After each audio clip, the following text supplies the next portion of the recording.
Praise the Lord. ஆண்டவர் இரட்சகருமாக இயேசு கிறிஸ்துவின் நாமத்தினாலே உங்களை வாழ்த்துகிறேன். கர்த்தர் உங்க கூட இருக்கிறாரு. எத்தனை பேர் விசுவாசிக்கிறீங்க?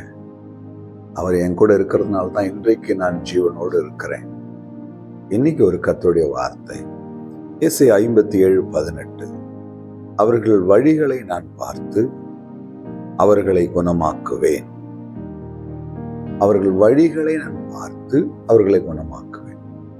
என் வழிகளை பார்க்கிற ஒரு தேவன் எனக்கு உண்டு. சங்கீதக்காரன் எழுதுகிறார், உன்மேல் கண்ணை வைத்து உனக்கு ஆலோசனை சொல்லுவேன், நீ நடக்க வேண்டிய வழியிலே உன்னை நடத்துவேன். என் வழிகள் கர்த்தருக்கு மறைவாய் இருக்கவில்லை என்று சொல்லி மோசே சொல்லுகிறதை பார்க்கிறோம். என் அன்பு தேவ பிள்ளைய, நம்முடைய வாழ்க்கையில் இருக்கிற ஒரு பெரிய பிரச்சனை என்ன தெரியுங்களா? நான் ரொம்ப பர்ஃபெக்டா இருக்கிறேன்னு நானே நினைச்சுப்பேன்.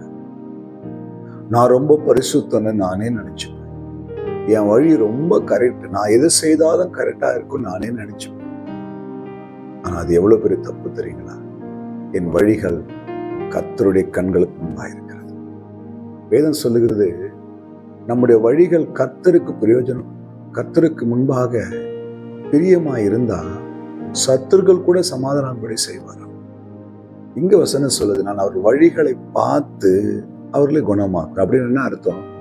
அந்த வழிகள் தேவனுக்கு விரும்பத்தகாதவைகளாய் இருந்தா நான் குணமாக்கப்பட மாட்டேன், நான் ஆசீர்வதிக்கப்பட மாட்டேன், நான் உயர்த்தப்பட மாட்டேன், நான் மேன்மைப்படுத்தப்பட மாட்டேன்.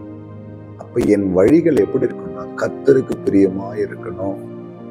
என் வழிகளை காண்கிற என் தேவன் அதை பார்த்து என்னை ஆசீர்வதிக்கணும். நான் நடக்க வேண்டிய வழியை எனக்கு காட்டணும். தாவீது சொல்றேன், நான் நடக்க வேண்டிய வழியை எனக்கு காட்டுங்கப்பா. நான் ஒரு அரசன் தான், எனக்கு எல்லாம் தெரியும். ஆனா நான் எப்படி நடக்கணும், எந்த வழியாய் நடக்கணும்ன்றத தீர்மானிக்கக்கூடிய அதிகாரத்தை தேவ கரத்துல தாவீது ஒப்பு கொடுத்திருந்தார். என் அன்பு தெய்வ பிள்ளையே, நம்முடைய வழிகளை பார்க்கிற ஒரு ஆண்டவர், நாம் நடக்க வேண்டிய வழிகளை நமக்கு காட்டுகிற ஒரு ஆண்டவர், நாம் செய்ய வேண்டியவர்களை சொல்லி நம்மை ஆசீர்வதிக்கிற ஒரு ஆண்டவர். அவருடைய கண்கள் எப்போதும் நம்மை பார்த்து கொண்டிருக்கிறது. நாம் நடக்கிற வழியில, நம் வாழ்க்கை பயணத்துல தேவன் விரும்புகிற ஒரு வாழ்க்கை நாம் வாழ்கிறோமா? அவர் என்னை பார்க்கிறார் என்கிற நிச்சயமும் பயமும் நமக்குள்ள இருந்துச்சுன்னா, நான் சொல்றேன், கர்த்தர் நம்மை குணமாக்குவார், நம்மை ஆசீர்வதிப்பார், நம்மை மேன்மைப்படுத்துவார், நம்மை உயர்த்துவார்.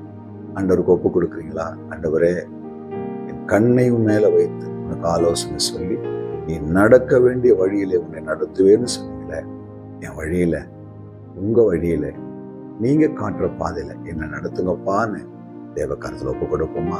கண்களை மூடுங்க. அன்பும் இரக்கம் உள்ள ஆண்டவரே, இந்த வார்த்தைக்காக ஸ்தோத்திரம். நான் நடக்க வேண்டிய வழியிலே என்னை நடத்தும்.